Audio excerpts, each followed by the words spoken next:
Muy buenos días, tardes o noches. Mi nombre es Carlos Durán, experto en seguridad vial, auditor en sistemas de gestión de la seguridad vial.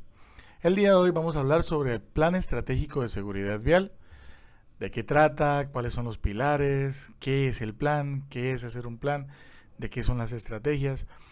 Y primero que todo tenemos que hablar sobre qué es un plan. Un plan es ese objetivo que vamos a hacer, que en este caso es la seguridad en las vías, prevenir, eliminar, mitigar cualquier tipo de riesgo que pueda llegar a afectarnos y pueda llegar a materializarse en algún siniestro o en algún accidente. ¿Y qué es lo que hacemos? Entonces desarrollamos unas estrategias para empezar a mejorar esa organización, a mejorar todas las cosas, a hacer la prevención en nuestra organización. Es decir, por ejemplo, un técnico de una selección de fútbol, el plan es ganar un partido.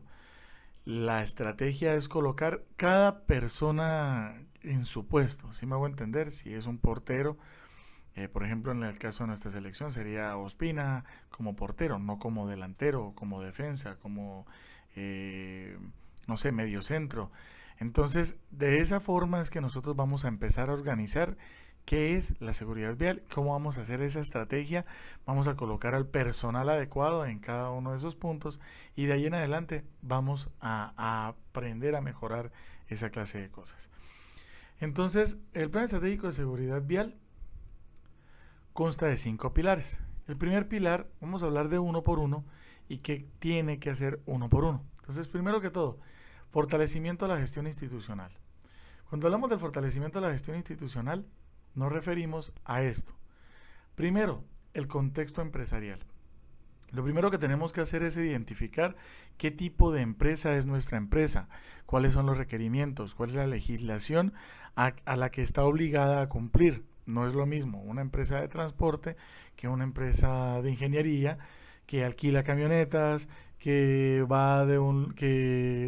alquila camionetas o que contrata una empresa de transporte especial para poder hacer ese seguimiento, para poder hacer el cumplimiento de la labor misional.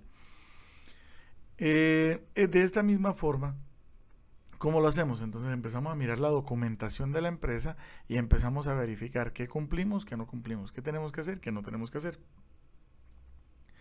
De esta forma hacemos también una encuesta. De esta encuesta comienzan a salir otras cosas, otra serie de cosas. Más adelante vamos a hablar de ello. Luego de eso tenemos la política de seguridad vial. La política de seguridad vial debe ser completamente adecuada a nuestra organización. ¿Por qué? Porque muchas veces se crea una política vacía, una política que no va con nosotros, una política que no incluye lo que nosotros queremos cumplir. Es decir, si ustedes tienen una empresa de transporte de taxis, entonces si es una empresa de transporte de taxis, no puede tener, no sé, no puede tener el cumplimiento que para el FUEC. El FUEC es algo que lo deben hacer las empresas de transporte especial. Entonces, en la política no podemos colocar, vamos a darle cumplimiento, vamos a integrar todas nuestras acciones a una plataforma que nos exija el FUEC. Entonces, ¿por qué? Porque el taxi no tiene la necesidad de eso. De esa forma, entonces, la política de seguridad vial va a ser aquella que nos va a representar. Esa política debe ser consensuada por todo el personal, o bueno, en este caso el Comité de Seguridad Vial, que es lo que tenemos a continuación. Comité de Seguridad Vial era lo que yo les decía. Si vamos a poner un portero, nos lo vamos a colocar de defensa. Es decir, en este caso, fortalecimiento de la gestión institucional. ¿Quién tiene que ir ahí? El gerente. Primero, el gerente es el que dictamina, oiga, yo voy a invertirle 100 millones de pesos al plan estratégico de seguridad vial, a todo lo que es seguridad vial y me voy a certificar en 39001. Vamos a buscar que nuestra empresa sea la número uno en seguridad vial. Para ello voy a invertir 100 millones de pesos. Eso no lo puede hacer talento humano, ¿cierto que no? Tampoco lo puede hacer un contador. ¿Por qué? Porque no tienen la disposición económica para hacerlo, o sea, no tienen la posibilidad de sacar ese dinero y hacerlo. Eh, También, comportamiento humano. Bueno, entonces vamos a poner al contador a que el contador le haga seguimiento a los exámenes psicosensométricos, a las pruebas teórico-prácticas y demás. No. tiene que ser una persona que vaya acorde a cada uno de sus cargos. Esa es la mejor estrategia que podemos hacer para poder implementar, diseñar primero un PES y luego la implementación de ese PES. Posterior a esto tenemos los indicadores de seguimiento. Luego de que ya tengamos planes de acción, de que ya hayamos hecho una encuesta, de que tengamos política, desarrollamos los indicadores. ¿Qué son estos indicadores? Lo que van a determinar si nosotros cumplimos lo que hablamos o nos está haciendo falta algo. Si estamos haciéndolo bien o lo estamos haciendo mal. Esos son los indicadores, la medición que vamos a tener en cada uno de esos aspectos. Y por último, las auditorías internas, pues también externas, si hay algún organismo como la ARL, los tránsitos, aseguradoras, que puedan en algún momento llegar a hacernos una auditoría. Por lo general, nosotros debemos hacer 2 auditorías en el año, una auditoría cada 6 meses, que sean internas, para nosotros poder verificar que el proceso está completamente bien. De esto continuamos con el contexto empresarial. Entonces, verificamos qué es nuestra empresa, a qué se dedica, qué hace, y hacemos una encuesta. De esta encuesta, ¿qué determina? De la encuesta determina que nosotros cumplimos con las cosas. Entonces acá dice, elaboramos una encuesta de riesgos viales en donde se presentan todos los riesgos, tanto los in itinere, los desplazamientos en misión, la edad, el tipo de personal, que tenemos 50% de hombres, 50% de mujeres, que tenemos 15% de especialistas, 30% de profesionales, 40% de técnico, ahí tendríamos 85%, y tenemos, bueno, 40% de tecnólogos, y tenemos otro 15% de técnicos. Y nuestra población está completamente educada. ¿Cuántas personas tienen licencia de conducción? ¿Cuántas personas se van en bus? ¿Cuántas personas se van en taxi? ¿Cuántas personas utilizan plataformas informales para poder irse, para poder hacer su desplazamiento tanto en misión como en el itinere, que es el trabajo casa-trabajo? De esta encuesta logramos nosotros determinar eso. Después de que logremos verificar, hagamos la tabulación, expresemos qué tenemos, sepamos que, bueno, no, resulta que nuestro personal tenemos un 40% de que solamente hicieron primaria, solamente saben leer y escribir. No tienen más educación. Bueno, listo. ¿Cómo van a enfocar las capacitaciones? Las capacitaciones entonces las vamos a enfocar en términos técnicos. Porque sí, porque aquí tienen que aprender de eso y es obligatorio. No. Tenemos que hablarles a las personas entonces en el área en el que podamos incluir. Por ejemplo, si es una empresa de palma, y el 90% del personal saben leer y escribir, pero no estudiaron sino hasta segundo primaria, tercero primaria.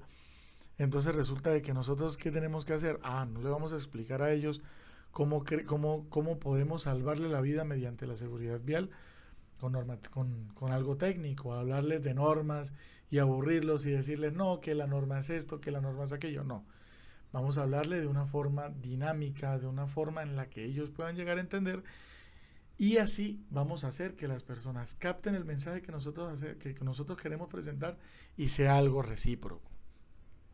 Eso hace la encuesta, que nosotros sepamos cuál es el contexto de esa empresa, a qué se dedica. Creamos unos planes de intervención o los planes de acción. Esos planes de acción deben tener presupuesto, deben tener el personal que vamos a incluir en él, deben tener al personal al que va dirigido ese plan de acción, deben tener, o sea, en ese plan de acción tenemos que tener todo. ¿Por qué? Porque ese va a ser nuestro plan. Los planes de acción son el plan estratégico que tenemos que hacer. Claro, el plan estratégico está compuesto de pilares, sí, claro, pero los planes de acción van a ser esa presentación de nosotros para los siguientes pilares, porque hay cosas que van dentro del plan, como por ejemplo, todos los conductores deben tener exámenes psicosensométricos, deben realizar una prueba teórico-práctica, vamos a hacerle seguimiento a la prueba de alcoholimetría, vamos a hacerle... Esos son cosas inherentes al PES, inherentes a la seguridad vial. Pero cuando hablamos ya de los planes de acción, ya nosotros nos referimos directamente a lo que es o sea, lo que vamos a mejorar. Oiga, que la encuesta vemos que 40% del personal se va en bicicleta. Ah, pues vamos a hacer un plan de acción en donde todos se tienen que ir en taxi. No, vamos a hacer un plan de acción en donde vamos a mejorar la seguridad de los ciclistas de la empresa. Entonces, vamos a darles cascos, vamos a darle chaleco, vamos a dotarlos de un pito, de un silbato, para que ellos puedan llevarlo y puedan silbar, puedan accionarlo cuando lo necesiten. Vamos a dotarlos, vamos a dictarles clases, vamos a eso nos referimos con un plan de acción. Ah, que tenemos 20% de la población va en motocicleta. Ah, bueno, listo. Vamos a dotarlos, vamos a exigirles a ellos que tengan un casco certificado. Vamos a darles una chaqueta de protección, vamos a darle unas rodilleras. Vamos a mejorar su calidad de seguridad vial. ¿Cómo? No importa, si ellos tienen que pagarla, bueno, si no, pues lo pagará la empresa, pero de alguna u otra forma se debe empezar a cumplir, debemos empezar a mejorar esa acción. Eso es lo que hacen los planes de acción. Ahora bien,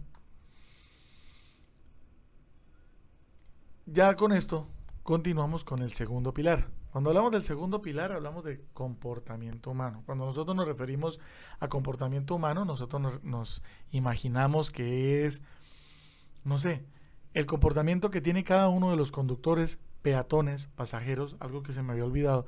En el anterior vamos a mirar quiénes son peatones, quiénes son pasajeros y quiénes son conductores, qué tipo de vehículo conduce y demás. ¿Por qué? Porque en comportamiento humano vamos a ver qué es lo que conducen y quiénes son los que deben cumplir con los requerimientos de comportamiento humano. ¿Por qué? Porque resulta de que si tenemos un auxiliar contable que tiene su vehículo, tiene un Nissan Versa, entonces ese auxiliar contable va a su casa, va desde su casa hacia el trabajo en su carro y desde el trabajo hacia su casa en su carro. Esa persona no hace labores misionales con su vehículo. Por ende, no tiene que cumplir los requerimientos de comportamiento humano. ¿Por qué? Porque resulta que nosotros tenemos que entender que el comportamiento humano va para los que hacen la misión. Ahora bien, resulta que hay empresas que no tienen conductores, sino que subcontratan. ¿Qué debemos hacer ahí? Vamos a llamar a esa empresa, a la empresa que subcontratamos y le decimos, hágame un favor y me pasa la información de seguridad vial de sus conductores. Páseme los exámenes, páseme las pruebas, lo que vamos a ver. Eso es lo que ustedes tienen que hacer. Ustedes no tienen que capacitar, bueno, pueden y deben capacitar también a los conductores subcontratados, pero lo ideal es que sea la empresa que ustedes subcontratan la que haga esa clase de cosas. ¿Por qué? Primero, ustedes deben establecer el perfil de sus conductores y el protocolo de selección de conductores. Cuando hablamos del perfil, independientemente de si ustedes subcontratan, si ustedes son una empresa de ingeniería que va por montañas, por carreteras antiguas, por trochas, por, no sé, carreteras en mal estado, escarpadas, ustedes no van a buscar vehículos tipo sedán, van a buscar vehículos tipo 4x4. De la misma forma, si la empresa se dedica a eso, ustedes tienen que decirle a la empresa que van a subcontratar y le van a decir, vea, pero yo necesito conductores capacitados en 4x4. Ah, que es que no lo tenemos. Bueno, entonces no me sirve, buscamos a otra. Pero necesitamos que sean conductores 4x4. Tenemos que entender de que lo que vamos a hacer nosotros tiene que ser acorde.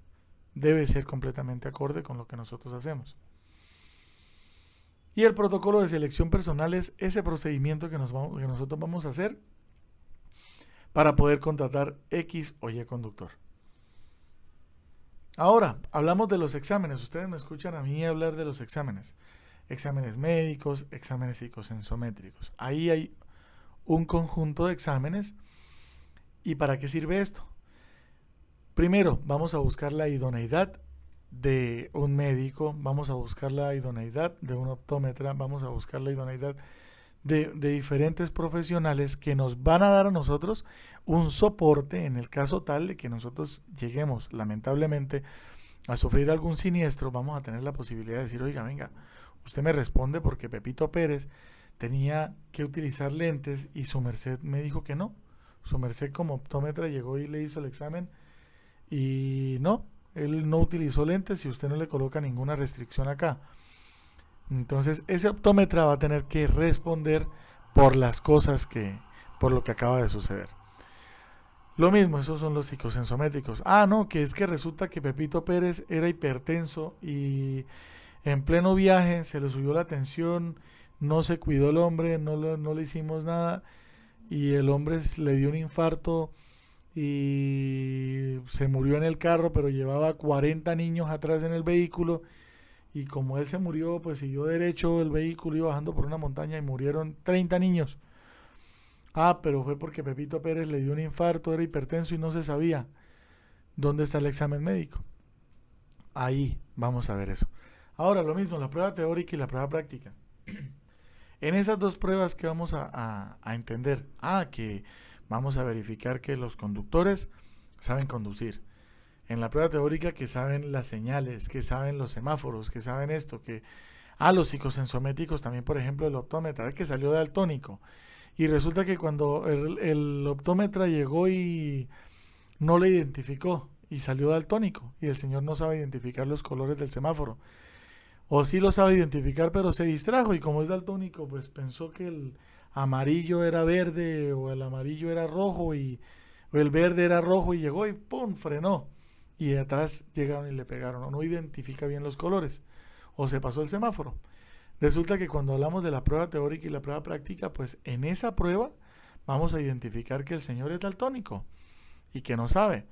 Entonces vamos a establecer diferentes tipos de filtros y esos filtros son los que me van a dar a mí la posibilidad de decir, oiga, tengo un buen sistema, mis conductores son idóneos, mis conductores son aptos para el trabajo y pueden laborar.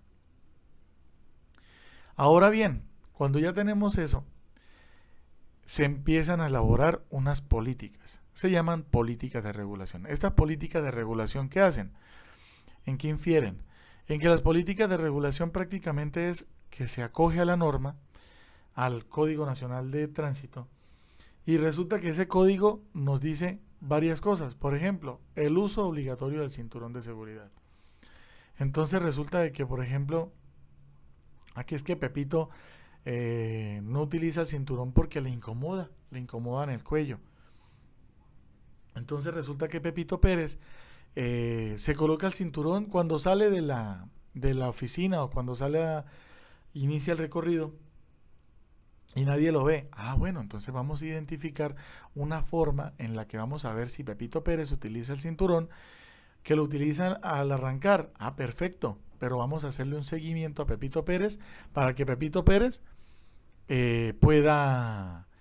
podamos ver que Pepito Pérez lo utiliza. Si no lo utiliza, entonces le podemos dar una sanción. Entonces vamos a empezar a ser estrictos en esa clase de cosas.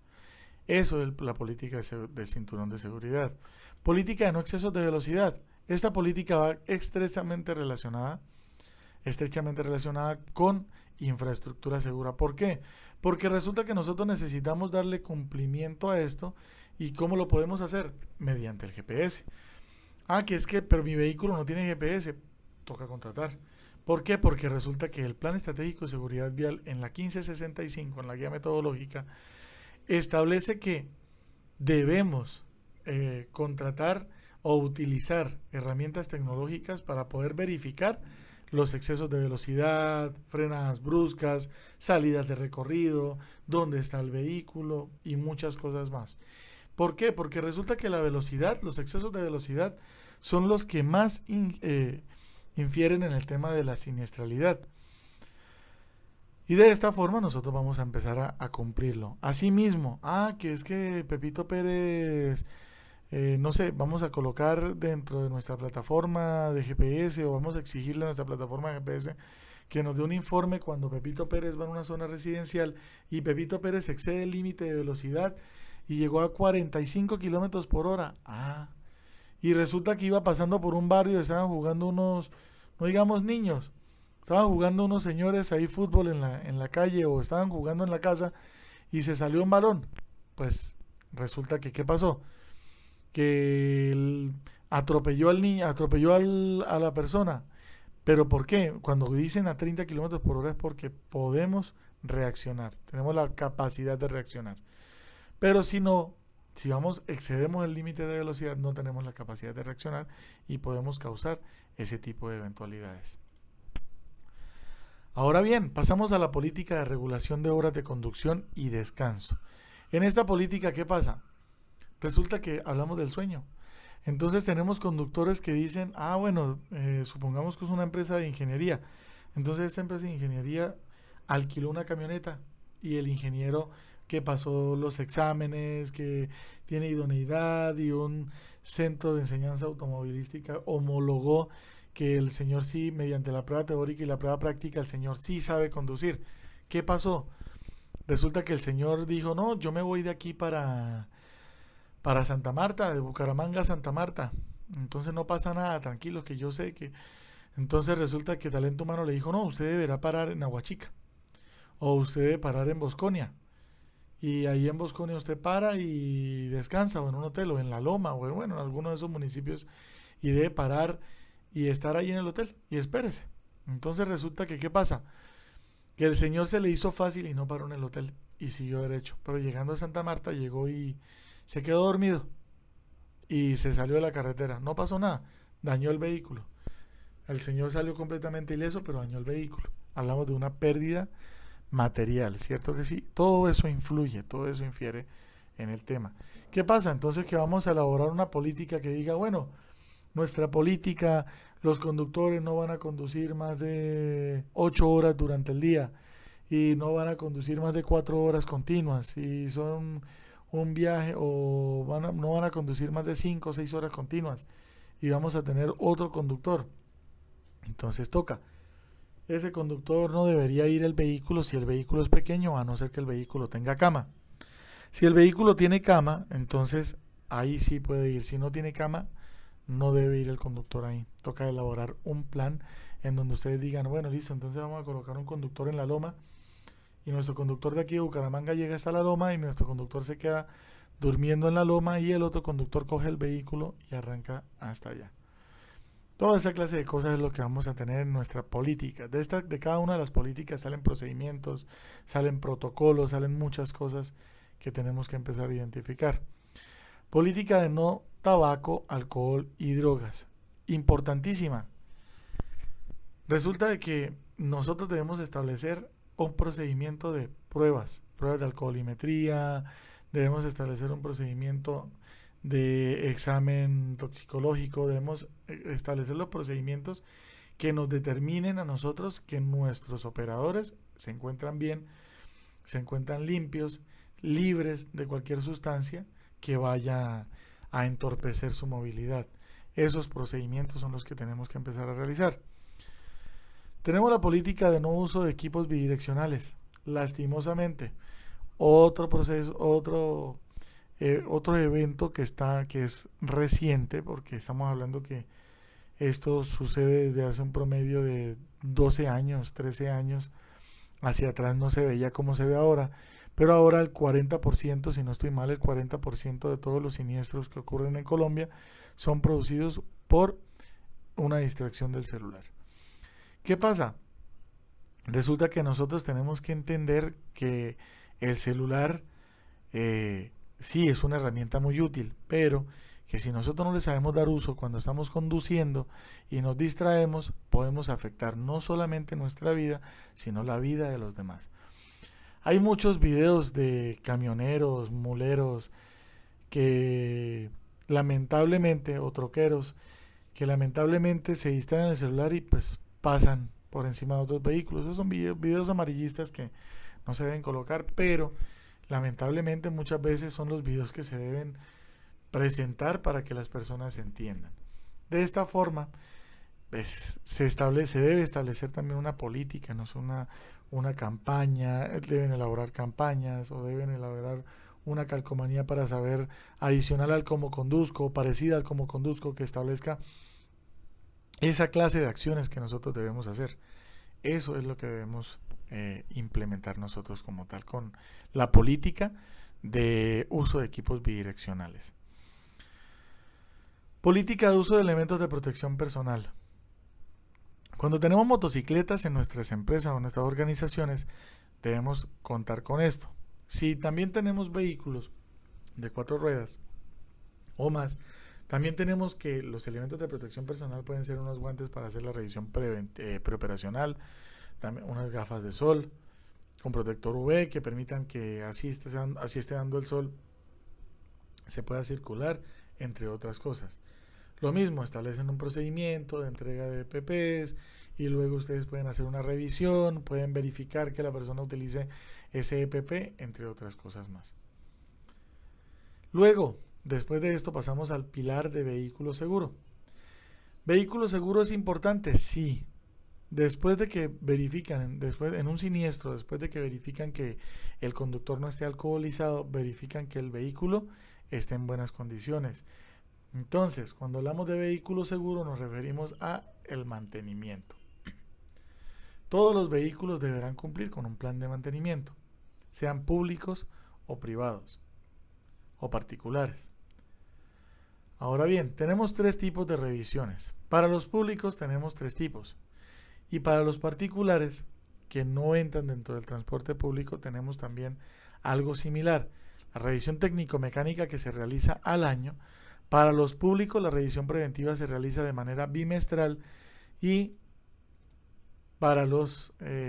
y todos deben realizar una revisión preoperacional, que es antes de iniciar el recorrido. La técnico-mecánica es la legal, es la que es a nivel nacional, que todos debemos cumplir con ella. Todos, absolutamente todos los vehículos, a excepción de los vehículos eléctricos, deberán cumplir con una revisión técnico-mecánica. De esta forma, ¿qué pasa? Resulta que vamos a pasar a la bimestral o a la preventiva. Cuando hablamos de transporte público, hablamos de una revisión bimestral, que es cada 2 meses. Entonces, ¿qué pasa en esta revisión bimestral? Van a decir, mucha gente dice, no, es que eso es un gastadero de plata, es una pérdida de dinero, no revisan bien el vehículo. Claro, tenemos otra persona responsable dentro de nuestro proceso. La norma dice que debe ser un ingeniero mecánico que realice la revisión, que debe ser en un taller autorizado. Se dio la autorización de que se pueda realizar en un centro de diagnóstico automotor, en un CDA, pero se debe contar con un ingeniero mecánico en la empresa o en la organización para que lleve este mantenimiento preventivo, que le pueda dar uso a esa revisión preventiva. ¿Por qué? Porque en el CDA nos dan la revisión preventiva, excelente. Llevamos el vehículo, nos cobraron 10,000, 15,000 pesos, nos miraron el vehículo, perfecto, salió con fallas, salió con varias fallas. ¿Qué hacemos después nosotros? Vamos al ingeniero y le decimos, vea ingeniero, esto fue lo que salió. Y el ingeniero, ¿qué hace? El ingeniero nos dictamina y nos dice, vea, el vehículo no puede circular porque le voy a dar 24 horas para que cambie las llantas, para que le instale el bombillo, para que le instale el pito, cosas así. Eso es lo que va a hacer el ingeniero. Y de la misma forma el ingeniero va a mirar el tema de la trazabilidad. Y luego pasamos a la revisión preoperacional. Cuando hablamos de la revisión preoperacional, entonces nos referimos a esa revisión antes de iniciar el recorrido. Yo recomiendo que hagan una antes de iniciar el recorrido y una finalizando el recorrido. ¿Por qué? Porque resulta que finalizando el recorrido, no sé, alguno de los pasajeros dañó un cinturón de seguridad. Finalizamos el recorrido y vamos y verificamos, oiga, tenemos un cinturón de seguridad dañado. Voy, corrijo el cinturón de seguridad, que legalmente no se puede circular sin ninguno de ellos, y voy y lo corrijo, y al otro día, cuando vaya a hacer la preoperacional, tengo la plena seguridad de que el vehículo tiene cinturones en buen estado. Eso es la revisión preoperacional.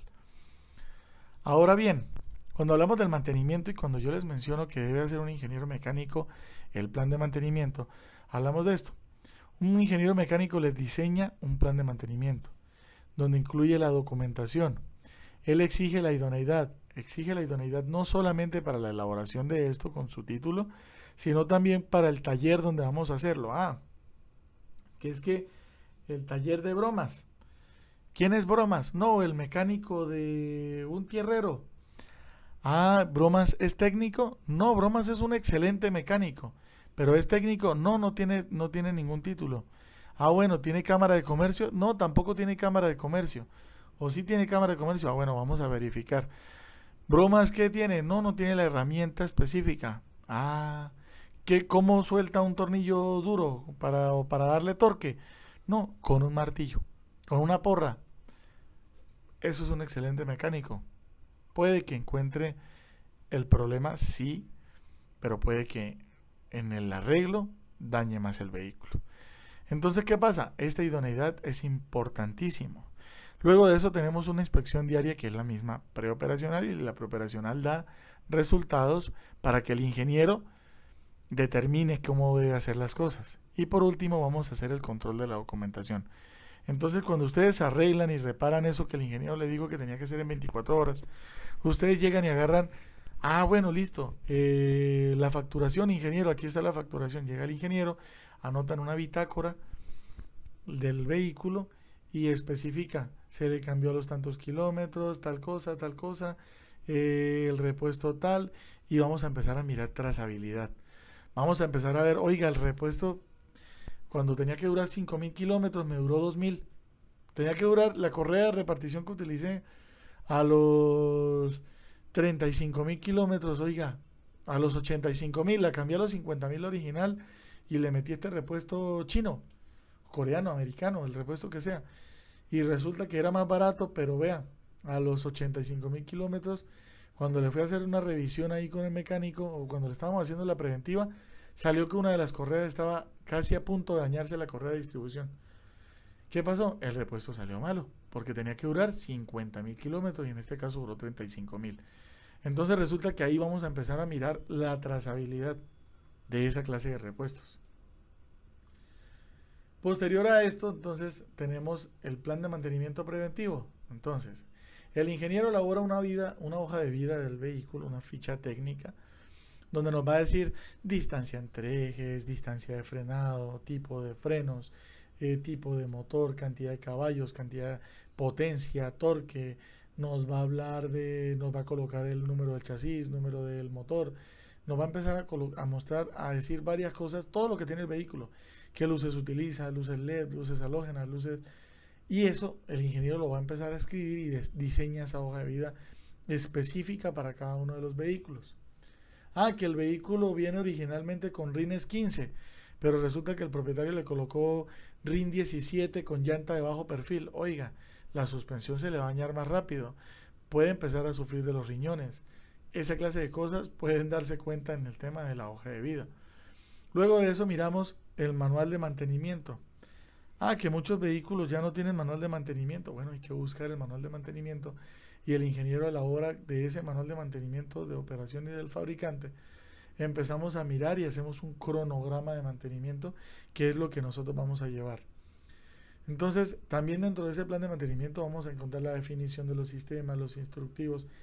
Cada sistema va a tener una prioridad y una rutina diferente, que eso es lo que vamos a mirar. Del plan de mantenimiento pasamos al cronograma de mantenimiento. Y el cronograma de mantenimiento nos explica esa clase de cosas. Ve que vamos a verificar, vamos a hacerle cambio de aceite. Bueno, el cambio de aceite. Listo, resulta que yo tengo una camioneta 4x4, una Ford Ranger.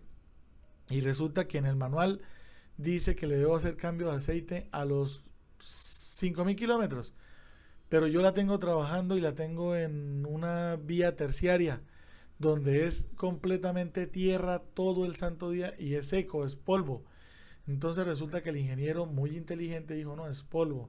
Resulta que todas esas partículas me van a tapar el filtro de aire. ¿Tiene dónde limpiar el filtro de aire? No, no señor. Bueno, entonces cambio de aceite cada 3.000 kilómetros, cada 3.500. Oiga, pero es que eso sale muy caro. Sí, pero le sale más barato eso que cambiar el motor.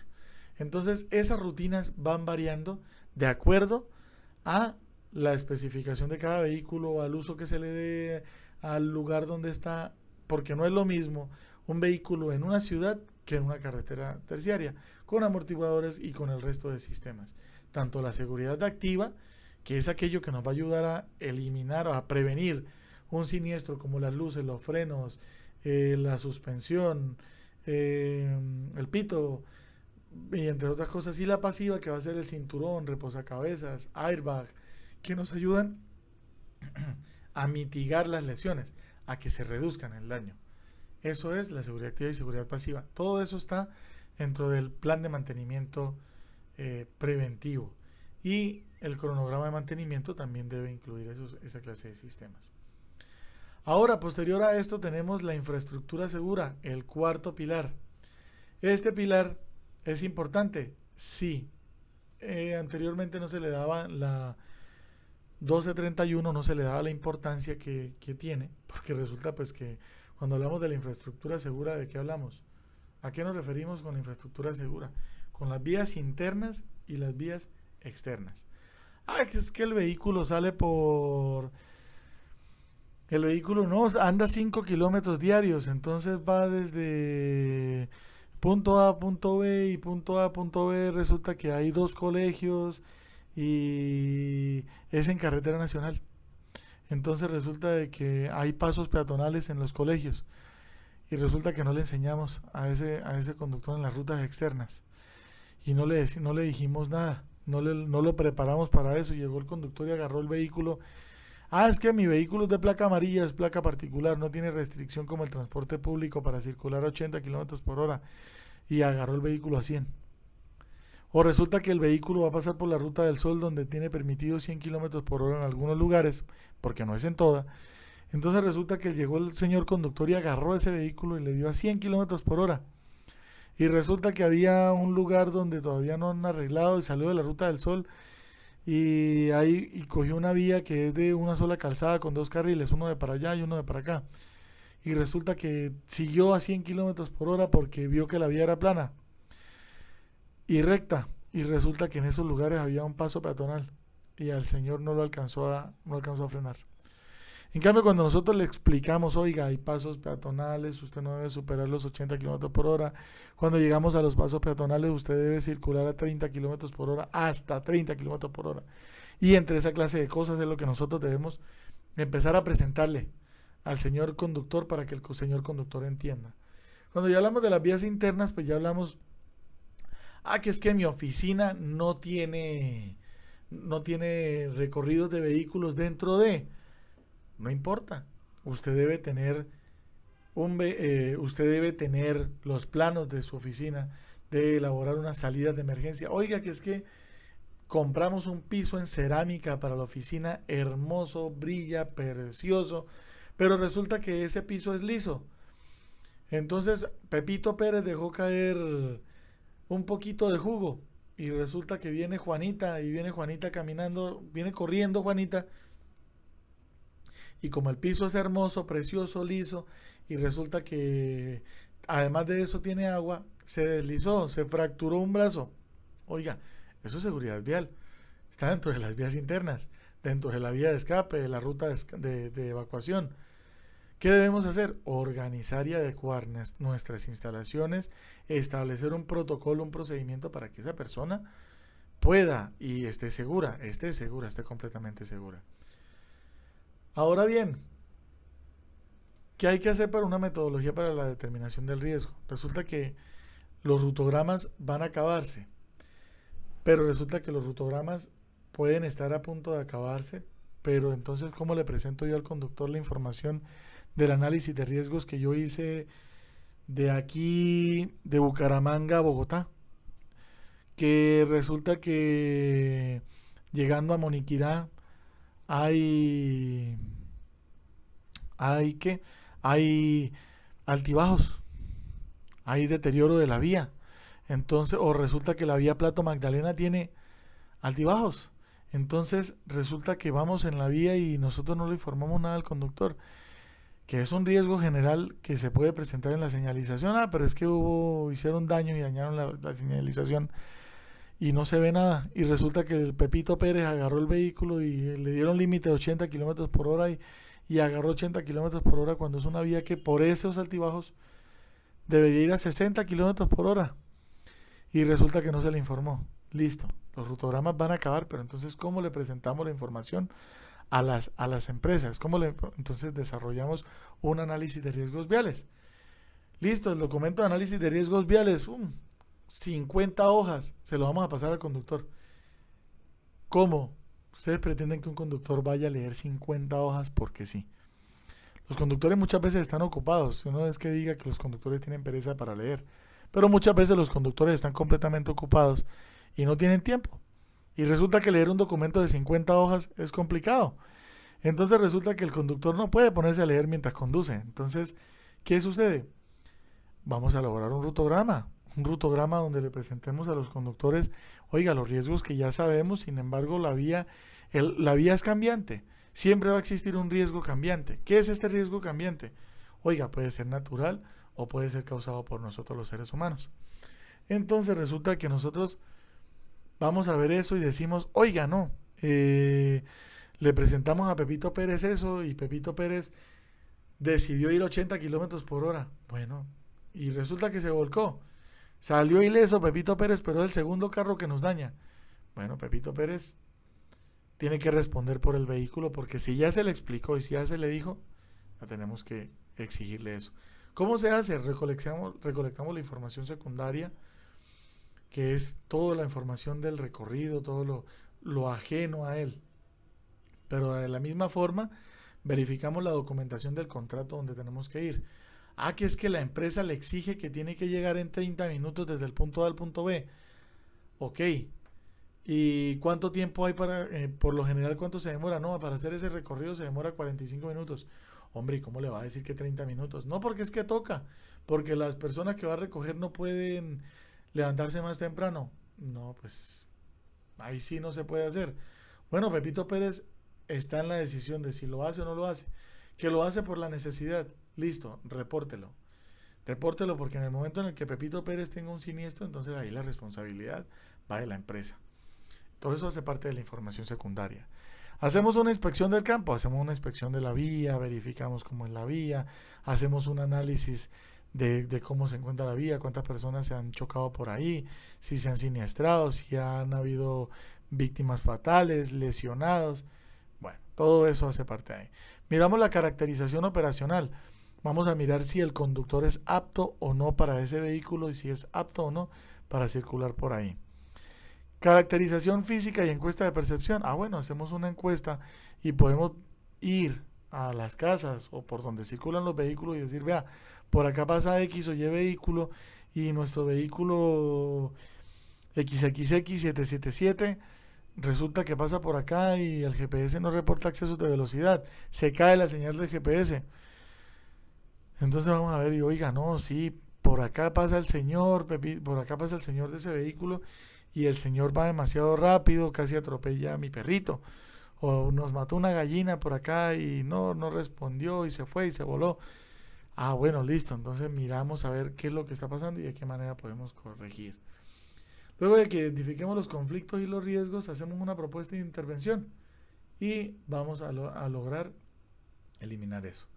Ahora, hay una priorización de los riesgos. ¿Por qué? Porque nosotros debemos priorizar los tipos de riesgos que hay en la vía. Porque si nosotros no la priorizamos, pues entonces, ¿qué estamos haciendo? Entonces, ¿por qué? Porque resulta de que la vía es peligrosa desde que se sale a la calle hasta que se guarda el vehículo. O desde que nosotros como peatones salimos al andén y salimos al lugar donde tenemos que ir hasta que nosotros regresamos. La vía es peligrosa. Entonces vamos a priorizar esos riesgos. Hay riesgos que debemos considerar y hay otros riesgos que no. Hay riesgos que son, oiga, por aquí hay un cruce peligrosísimo y el vehículo pasa todos los días por ahí, pero eso es peligrosísimo. Prioricemos el riesgo, miremos a ver si podemos hacer que el vehículo no vaya por ahí, sino que vaya por otro lugar. Así se gaste 1 kilómetro más, pero entonces vamos a evitar un siniestro. No, que es que en esta vía hay un pare y resulta que mucha gente se traga al pare. No, pues expliquémosle al conductor que ahí hay un pare, que los pares, para eso lo mandamos a hacer una prueba teórica, para que el conductor demuestre que sí sabe qué tiene que hacer en un pare. Esa clase de cosas es lo que vamos a priorizar. Y de la misma forma miramos los criterios de la organización. ¿Van acordes o no van acordes a la seguridad vial? Y vamos a ver si se mejora y qué riesgo vamos a tratar. Listo. Creamos el documento rutograma. Ahora, el documento rutograma, ¿por qué es importante? Mucha gente, como les dije, no le daba la importancia al documento rutograma. Pero miren lo que tiene un documento rutograma. Tiene documentación del recorrido, vehículo, documentación del vehículo, documentación del piloto, documentación de los pasajeros, tiempo del viaje y kilometraje. Se le deben presentar al conductor los riesgos viales presentes en el recorrido y o lo que le pueda llegar a afectar en la ruta. Se debe presentar al conductor los antecedentes de siniestro. Oiga, resulta que de Bucaramanga a Barrancabermeja tenemos 4 siniestros con ganado en la finca del PR 45. Oiga, pues vamos a explicarle al conductor que en ese lugar hay peligro de ganado, que hay semovientes en la vía. Eso vamos a explicárselo al conductor. Luego, vamos a presentarle al conductor las obras en la vía y otras cosas más. Recomendaciones, mapas, lo que usted le quiera colocar, muchas cosas van dentro del rutograma. El rutograma es un documento que aguanta con mucho, porque es la información que se le va a presentar al conductor. Y si lo podemos hacer de una manera dinámica, maravilloso. Eso es lo que tenemos que hacer. Ahora bien, diseño de una política de rutas y organización del recorrido que determine un conducto regular o los pasos a seguir. Importantísimo en la infraestructura segura, elaborar esta política. ¿Por qué? Porque si nosotros elaboramos la política de regulación, sabemos qué queremos con los conductores. Ah, que usted no me debe circular a más de 80 kilómetros por hora. Ah, que usted tal cosa, que usted esto, que usted me va a ir por la ruta por donde se le especificó. Ah, pero es que Pepito Pérez no, fulanito no fue, entonces yo, Pepito Pérez, tomé un atajo porque me ahorro 20 minutos y 18 kilómetros. A usted no se le está pagando para que ahorre combustible y para que ahorre tiempo. Se le da un tiempo bien amplio para que llegue, para que transporte al personal y para que lo haga por donde se va a llevar. Eso es lo que ustedes organizan ahí.